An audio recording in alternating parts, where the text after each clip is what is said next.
ठिकाणी आम्ही सर्व जेवढे न्यू रेल्वे लाईनचे जे शेतकरी आहे त्यांची आज एक बैठक घेतली आणि त्या बैठकीत असं म्हणजे सर्व शेतकऱ्यांनी एक निर्धार केला की शासनाने कमीत कमी 1,60,00,000 हेक्टरी आम्हाला मोबदला दिला तरच शासनाला आम्ही जमिनी देऊ किंवा आणि त्याचबरोबर आमच्या कुटुंबातील एका सदस्याला शासकीय नोकरीत सामावून घेतलं तरच आम्ही या जमिनी शासनाकडे जाऊ देऊ, नाही तर अन्यथा आम्ही रक्ताचा पाठ वाहिले तरी चालेल, पण आम्ही शासनाला 1 गुंठा 1 इंचही जमीन देणार नाही.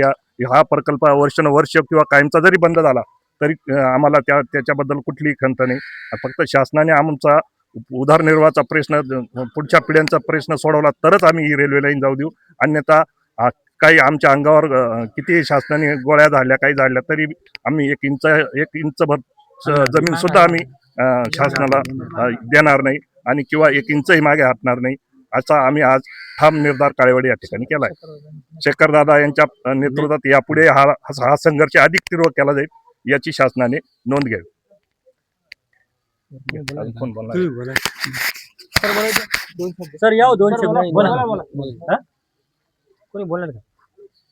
आज आपलं जळगाव चोंडी येथील काळेवाडी वस्ती आहे.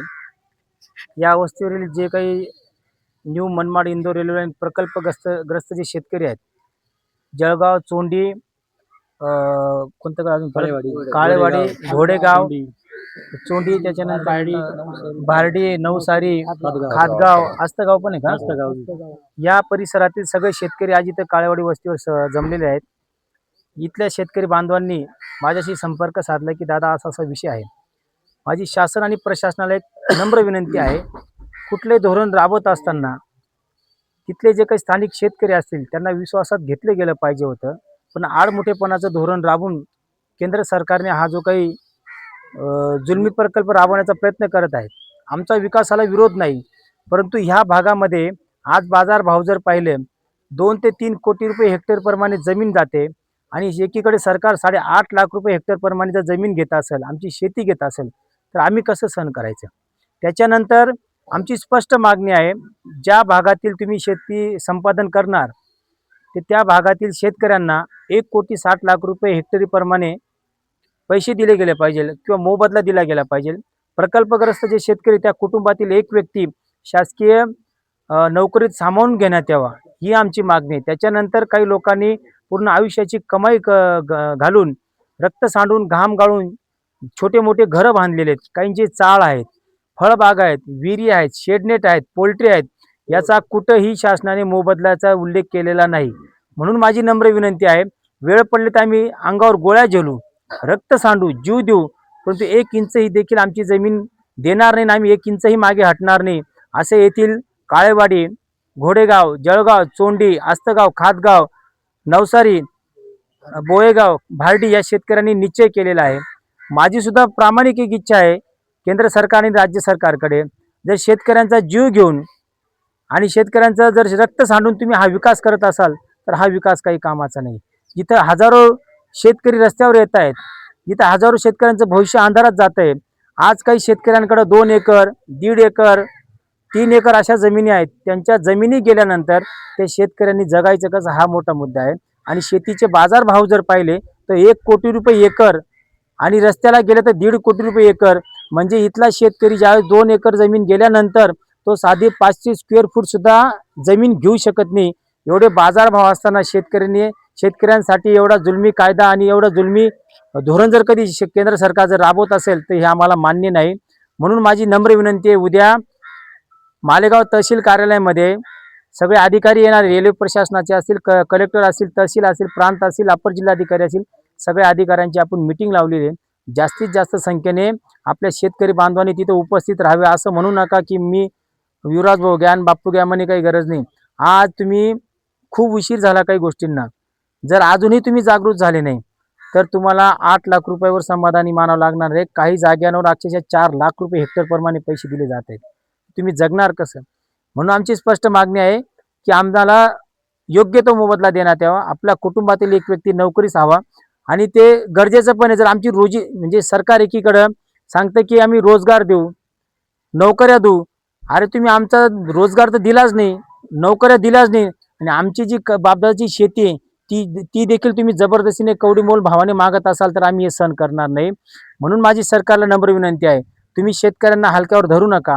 आज या भागातील जो शेतकरी हा ना घाट ना घर का अशी परिस्थिती झालेली आहे. कारण काही जो भाग आहे हा येतो मालेगाव तालुक्यात, परंतु त्यांचा मतदारसंघ येतो नांदगावात, आणि काही जे गाव आहेत ते येतात मालेगावमध्ये, आणि त्यांचे जे काही मतदान आहे ते नांदगाव मतदारसंघात आहे.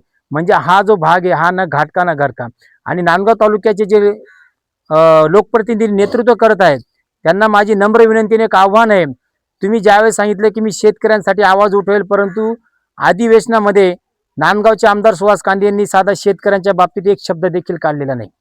त्याच्यानंतर सन्माननीय दादाजी भुसे यांना देखील शेतकऱ्यांनी निवेदन दिलं.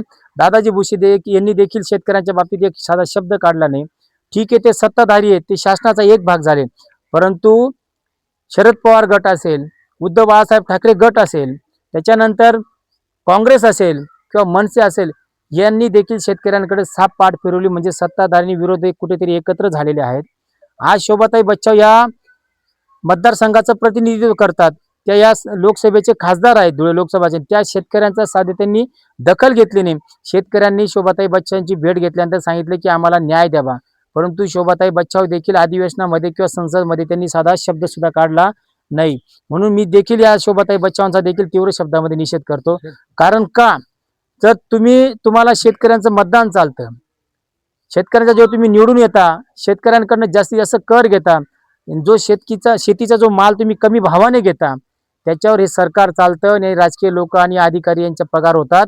आणि तो शेतकरी आज कुठे नाडला जाते आणि गाडला जाते, आणि आज एकही नेता पुढे यायला तयार नाही.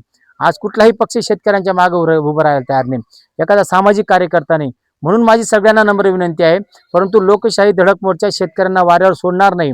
तुम्ही जर ठामपणे उभे राहिलात तर आपल्याला कोणाच्या विरोधात जायचं नाही, परंतु आपली हक्काची लढाई आहे. केंद्र सरकार आमच्या शेतीचा मालक नाही आणि राज्य सरकार आमच्या शेतीचा मालक नाही. ही आमच्या बापदादाची जमीन आहे, ती द्यायची की नाही द्यायची तो आमचा हक्क आहे. असं कोणी उद्या म्हणू नये की बा केंद्र सरकारने राबवले रेल्वे लाईन जाणार आहे म्हणून जमिनी द्यावाच लागतील, असा कायदाच नाही. डॉक्टर बाबासाहेब आंबेडकरांनी आपले जे मूलभूत हक्क दिले त्याच्यामध्ये अन्न, वस्त्र, निवारा. आज आपल्याला जर कधी अन्नासाठी जर कधी जमिनी राहिली नाही तर आपल्या येणाऱ्या पिढीने कसं जगायचं, हा देखील एक प्रश्न मोठा निर्माण झालेला आहे.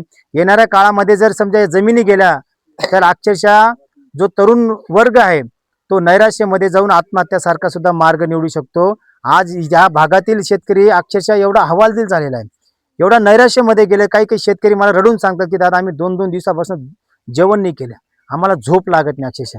कारण आमच्या 2 एकर 3 एकर जमीन त्या एकदम कवडी मोलाने जात आहेत, आम्ही जगायचं कसं, हा मोठा प्रश्न निर्माण झालेला आहे. म्हणून शेतकरी बांधवांना माझी नम्र विनंती आहे, जात पात धर्म पंथ प्रांत झेंडा नेता या सगळ्या गोष्टी बाजूला ठेवून शेतकरी म्हणून आपल्याला एकत्र यावं लागणार आहे.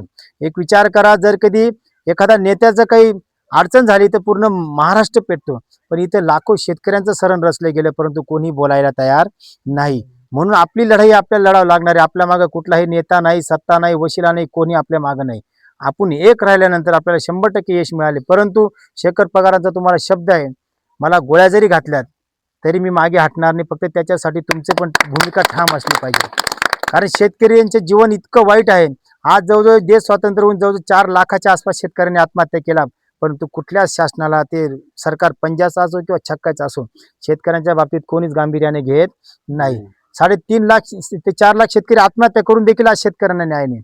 आज शेतकऱ्यांच्या जमिनी हिसकावल्या जात आहेत तरी शेतकऱ्यांच्या बाजूला कोणी उभं राहिलं. त्याचं एकमेव कारण म्हणजे शेतकरी एक जात, एक वर्ग, एक संघ होत नाही. त्याचा फायदा हे राजकीय लोक आणि शासकीय लोक घेतात, लक्षात असू द्या. त्याचं कारण असं म्हणजे आपण कुठेतरी जातीमध्ये वाटले जातो, कुठेतरी पक्षामध्ये, कुठेतरी नेत्यामध्ये, कुठेतरी धर्मामध्ये वाटले जातो. म्हणून हे राजकीय लोक आज आपले जीवावर पोळी भाजून घेतात. सगळ्यांना माझे हात जोडून नम्र विनंती आहे, उद्या जास्तीत जास्त संख्येने तहसील कार्यालयात आपल्या शेतकऱ्यांना उपस्थित राहावं लागणार आहे. सगळे कामं बाजूला ठेवा. मी आयुष्यात लढाई लढत असताना कधी नातगोताच्या लग्नामध्ये गेलो नाही, कधी सुखादुःखात गेलो नाही, कारण मी कधी तीर्थयात्रा केली नाही. कारण मी सगळ्यांना एकच सांगतो, माझी तीर्थयात्रा, माझे 4 धाम ही गोरगरीब जनता जाईल, त्याच्या शेवटच माझा परमेश्वर आहे. म्हणून मी कधी वैयक्तिक नातगोता असेल, समाज असेल, माझा परका असा कधीही भेदभाव केला नाही. मी फक्त गोरगरीब जनता मायबाप मानून, शेतकऱ्यांना मायबाप मानून ही लढाई लढतोय. आज जवळजवळ 25 वर्षापासून ही लढाई लढतोय. माझ्याकडे काही सत्ता नाही, पैसा नाही, कुठला वशिला नाही, परंतु एक लोकांचा विश्वास आणि माझा आत्मविश्वास आणि माझा प्रामाणिकपणा ही सगळ्यात मोठी माझी संपत्ती आहे. त्या आधारावरच मी आज ही लढाई लढतोय. तुम्ही जरी चांगली साथ दिली तर तुम्हाला यश मिळाल्याशिवाय राहणार नाही. फक्त तुम्ही मनात शंका ठेवू नका. एखाद्याने कोपऱ्यात बोलवलं जाऊ दे, तो कुठे आपला जात नसे का, तो कुठे आपला पक्ष नसे का. इथं पक्ष जात पात आपला प्रकार विषय नाही. तो कुठल्या का जाती धर्माचा असे ना, तो शेतकरी म्हणून एकत्र आलं पाहिजे. त्याला सांगायचं आपण शेतकरी म्हणूनच आपण तिथं जायचं. एवढं बोलून थांबतो. जय जवान जय किसान.